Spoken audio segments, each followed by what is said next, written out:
Sobat Ruhi, kamu tahu tidak?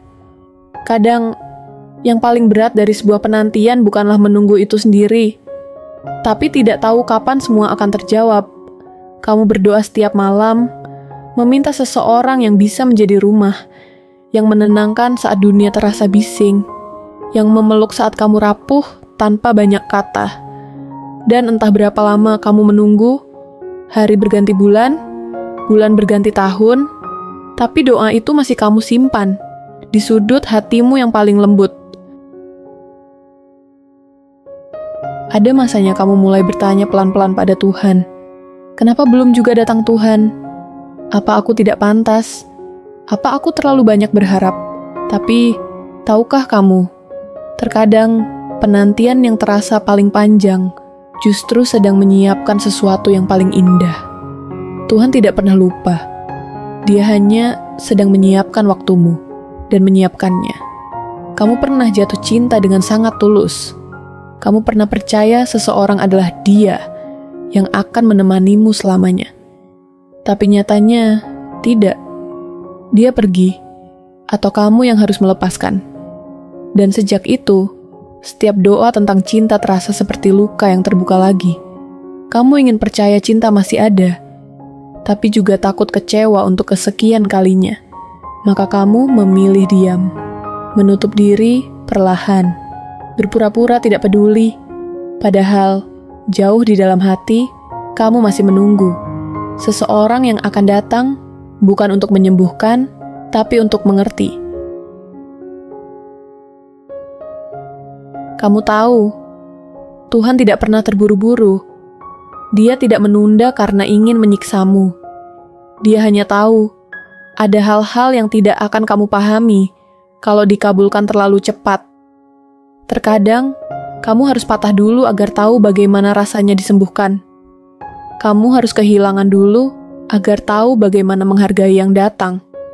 Kamu harus sendirian dulu, agar nanti ketika dipertemukan, kamu tahu bahwa cinta sejati bukan tentang memiliki, tapi tentang menemani. Aku tahu, ada malam-malam ketika kamu menatap langit dan bertanya dalam hati, apakah dia juga sedang memikirkan seseorang yang belum dikenalnya?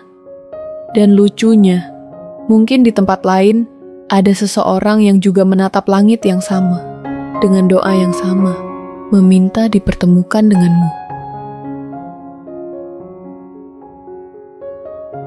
Cinta yang matang tidak datang dari rasa ingin memiliki, tapi dari kesiapan untuk berbagi. Jadi mungkin Tuhan masih menundanya, karena Dia ingin kamu pulih dulu. Dia ingin kamu menemukan kebahagiaan di dalam dirimu sendiri dulu, supaya nanti kamu tidak mencari pasangan untuk mengisi kekosongan, tapi untuk berbagi kelimpahan. Sebab hubungan yang paling tenang adalah dua orang yang sama-sama utuh, tapi memilih berjalan berdampingan. Mungkin hari ini kamu bangun, membuka mata di kamar yang sama, dengan rutinitas yang itu-itu lagi.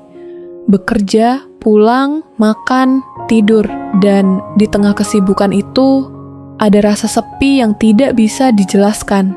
Tapi percayalah, tidak ada kesepian yang sia-sia. Setiap detik dari kesunyian itu sedang menumbuhkan sesuatu dalam dirimu. Kesabaran, kedewasaan, ketenangan. Kamu sedang belajar menjadi rumah dulu untuk dirimu sendiri, agar nanti ketika kamu menjadi rumah bagi seseorang, rumah itu penuh cinta, bukan luka.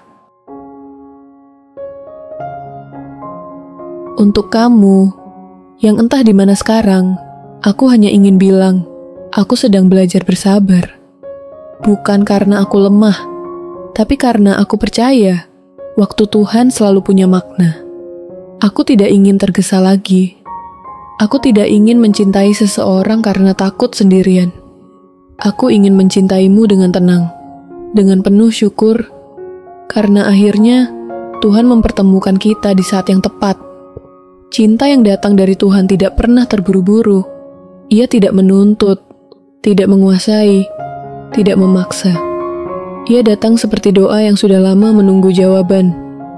Kadang bukan tentang siapa yang paling cepat datang, Tapi siapa yang paling sabar bertahan dalam doa? Dan kalau kamu masih sendiri hari ini, itu bukan karena kamu kurang berharga. Bisa jadi karena Tuhan sedang melindungimu dari sesuatu yang belum siap kamu hadapi. Terkadang, yang kamu sebut keterlambatan adalah bentuk kasih sayang Tuhan yang tidak kamu sadari. Dia tahu, kalau kamu bertemu terlalu cepat, kamu mungkin akan kehilangan terlalu cepat juga. Dia tahu, kamu masih harus belajar memaafkan masa lalu, menyembuhkan hati yang kering, belajar mencintai dirimu tanpa syarat. Karena nanti, ketika kamu akhirnya dipertemukan, Tuhan ingin kamu bisa berkata, "Aku mencintaimu, bukan karena aku butuh kamu, tapi karena aku bersyukur dipertemukan denganmu."